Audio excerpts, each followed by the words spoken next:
नमः ॐ विष्णुपादाय कृष्णप्रेष्ठाय भूतले श्रीमदे भक्तिवेदान्त स्वामिन् इति नामिने। नमस्ते सारस्वते देवे गौरवाणी प्रचारिणे निर्विशेषशून्यवादी पाश्चात्यदेशतारिणे। जय श्रीकृष्ण चैतन्य प्रभु नित्यानन्द श्री अद्वैत गदाधर श्रीवासादि गौरभक्तवृन्द। हरे कृष्ण कृष्ण कृष्ण हरे हरे, हरे राम राम राम हरे हरे। हरे कृष्ण कृष्ण कृष्ण हरे हरे, हरे राम राम राम हरे हरे। हरे कृष्ण कृष्ण कृष्ण हरे हरे, हरे राम राम हरे हरे. പരമദിവ്യോത്തമ പുരുഷനായ ശ്രീകൃഷ്ണ ഭഗവാന്റെ കഥകളാണ് ശ്രീകൃഷ്ണ എന്ന പുസ്തകത്തിലൂടെ പറയുന്നത്. ഓം നമോ ഭഗവതേ വാസുദേവായ, ഓം നമോ ഭഗവതേ വാസുദേവായ, ഓം നമോ ഭഗവതേ വാസുദേവായ. നാരായണം നമസ്കൃത്യ നരം ചൈവ നരോത്തമം ദേവീം സരസ്വതീം വ്യാസം തതോ ജയമുദീരയേത്. നഷ്ടപ്രായേഷു ഭദ്രേഷു നിത്യം ഭാഗവത സേവയാ ഭഗവത്യുത്തമശ്ലോകേ ഭക്തിർഭവതി നഷ്ടികി.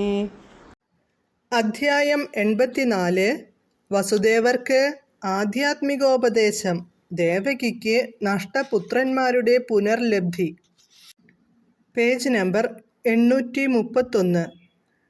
വസുദേവർ തുടർന്നു, എൻ്റെ ഭഗവാനെ, ബദ്ധാത്മാവിൻ്റെ ഈ പോരായ്മകളൊക്കെ ഇരിക്കെ തന്നെ ഏതെങ്കിലും വിധത്തിൽ ഭക്തിയുത സേവനവുമായി ബന്ധപ്പെടാനിടയാകുന്നവന് വികസിതാവബോധമുള്ള ആ സംസ്കൃത ശരീരം ലഭ്യമാകുകയും അതുവഴി ഭക്തിയുത സേവനമനുഷ്ഠിക്കുന്നതിൽ കൂടുതൽ പുരോഗതി നേടാൻ പ്രാപ്തനാകുകയും ചെയ്യും.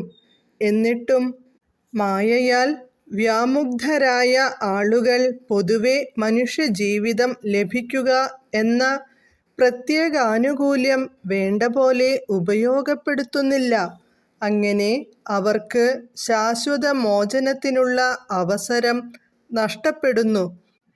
ആയിരക്കണക്കിനു ജന്മങ്ങൾ കൊണ്ടു കൈവരിച്ച പുരോഗതി അവർ വെറുതെ നശിപ്പിച്ചു കളയുന്നു. ശാരീരികാടിസ്ഥാനത്തിലുള്ള ജീവിത സങ്കല്പത്തിൽ ഒരുവന് ദുരഹങ്കാരം മൂലം തൻ്റെ കുഞ്ഞുങ്ങളോടു അമിത വാത്സല്യം തോന്നുന്നു. അങ്ങനെ ബദ്ധജീവിതത്തിൽ എല്ലാവരും മിഥ്യാബന്ധങ്ങളിലും തെറ്റായ വാത്സല്യത്തിലും കുടുങ്ങിപ്പോകുന്നു.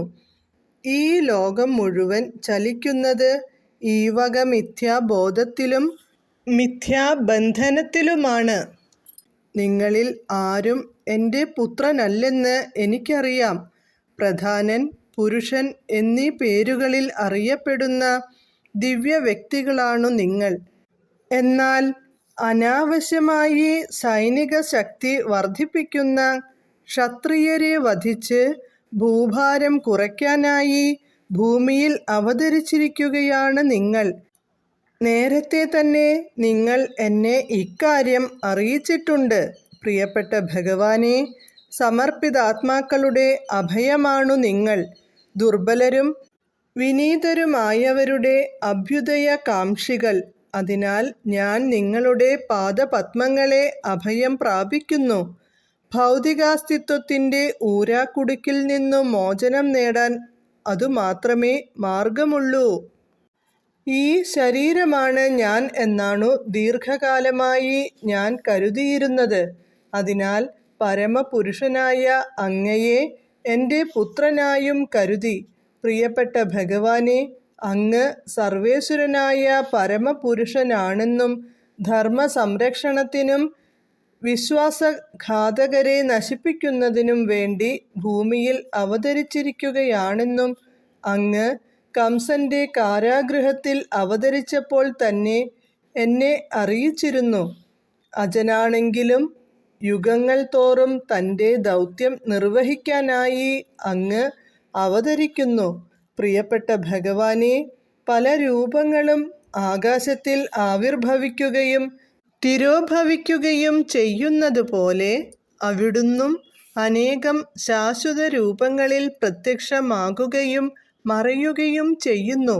അങ്ങനെയിരിക്കെ അവിടുത്തെ ലീലകളോ അവിടുത്തെ വരവിൻ്റെയും പോക്കിൻ്റെയും രഹസ്യങ്ങളോ മനസ്സിലാക്കാൻ ആർക്കാണു കഴിയുക?